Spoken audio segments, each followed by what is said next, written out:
Halo, jumpa lagi dengan saya, Mbah Pening.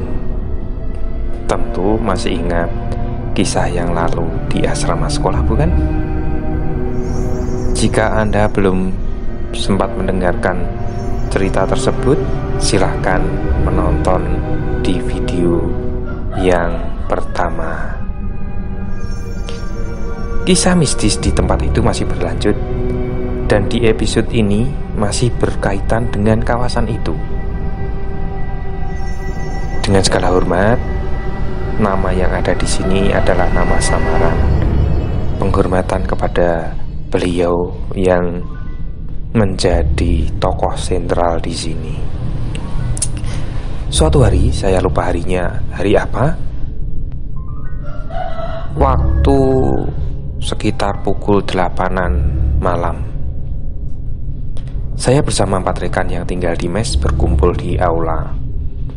Waktu itu kami bermain kartu, beneran main, bukan berjudi, sambil bercanda melepas lelah dan melepaskan segala penat, terutama pikiran.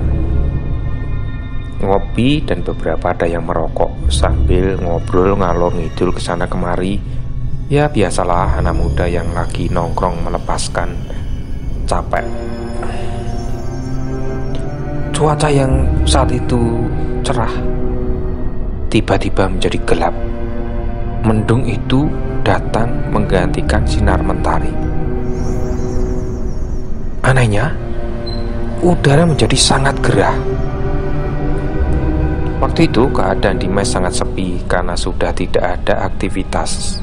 Lalu lalang kendaraan yang biasanya bising tiba-tiba seolah semua enggan lewat. Sejak tadi kami saling bertukar cerita mengenai hal-hal yang horor yang terjadi di mes kami tersebut. Beberapa cerita hantu-hantuan yang diceritakan tidak membuat kami tertarik untuk memberi tanggapan, malah menambah merinding dan khawatir jadinya. Karena kita tahu bahwa kami tinggal di sana hampir 24 jam per hari. Ketika satu rekan sedang bercerita, rekan lainnya hanya mendengarkan. Waktu itu yang penting ada suara yang bercerita daripada suasana senyap. Main kartu sudah lama berhenti. Hanya kopi yang masih terus kami tuang sambil berkisah. Pembicaraan perhantuan makin ngelantur kemana-mana. Si Leo yang penakut hanya menutup kupingnya rapat-rapat dengan baju kaos yang dia kenakan. Kami pun enggan untuk menggoda sebagaimana biasanya. Hujan gerimis mulai jatuh. Lolong anjing dari kejauhan terdengar. Masih terlalu sore untuk menunggu siaran sepak bola nanti dini hari. Mau tidur nanggung. Tiba-tiba kami mencium bau bunga melati dan sedap malam. Padahal di sekitar mes tidak ada pohon melati, apalagi sedap malam. Kami saling pandang dan saling tatap karena bau melati tersebut. Leo semakin pucat wajahnya. Tiba-tiba Pak Mukidi datang. Pak Mukidi berjalan melewati pintu aula tempat kami berkumpul. Pintu aula sangat besar, jadi kami bisa melihat Pak Mukidi berjalan melewatinya. Kami semua tidak ada yang bisa bicara, keluh rasanya. Malam Pak Mukidi, kau hujan-hujan datang, ada yang bisa kami bantu? Entah kenapa Leo berani menyapa. Aneh banget. Leo itu biasanya menyapa pimpinan itu dengan takut-takut, dan kok ini menjadi lancar dan fasih. Leo pun bangkit dari tempat dia tiduran tadi. Leo berusaha menghampiri Pak Mukidi untuk memberi salam. Pak Mukidi yang sempat berhenti karena sapaan Leo dan menoleh ke arah kami, kemudian melanjutkan jalannya berbarengan dengan Leo yang menghampirinya.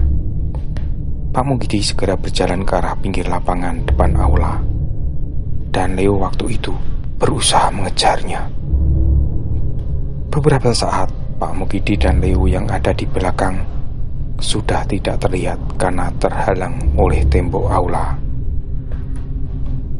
Sambil kami menunggu Leo yang mengejar Pak Mukidi. Setelah beberapa saat, tiba-tiba kami saling berpandangan dan bulu kuduk kami sangat merinding. Lulu, kami menjadi tersadar dan teringat. Lulu, Pak Mukidi itu kan sudah meninggal. Muka kami pucat, tubuh kami pun kaku, bukan main. Badan ini terasa lumpuh. Setelah kami berusaha cukup kuat dan keras, kami berdiri dan beralih keluar. Kami mau mengejar Leo. Begitu kami berada di luar, kami melihat Leo tergeletak di lapangan. Dia pingsan. Kami langsung berlari menghampiri Leo dan berusaha menyadarkannya. Begitu Leo sadar, kami berusaha menenangkannya. Muka Leo sangat pucat, sangat ketakutan.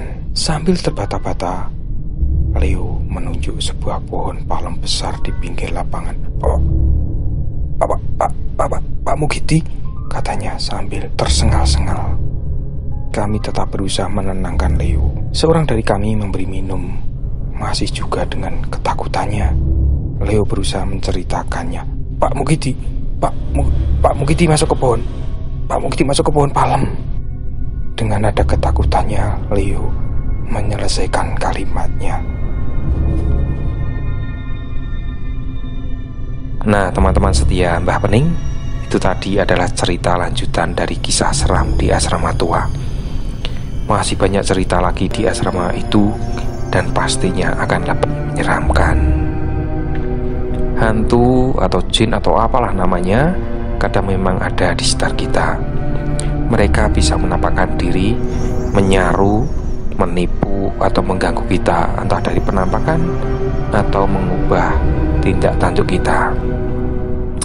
Pesan basi, jika suatu saat kalian mencium aroma bunga melati atau bunga sedap malam atau bunga-bunga wangi-wangian lainnya, kemudian ada Pak Mukidi lewat di depan kalian, pesan Mbah satu, tolong jangan dikejar, karena bisa dipastikan kalau Pak Mukidi akan masuk ke dalam pohon.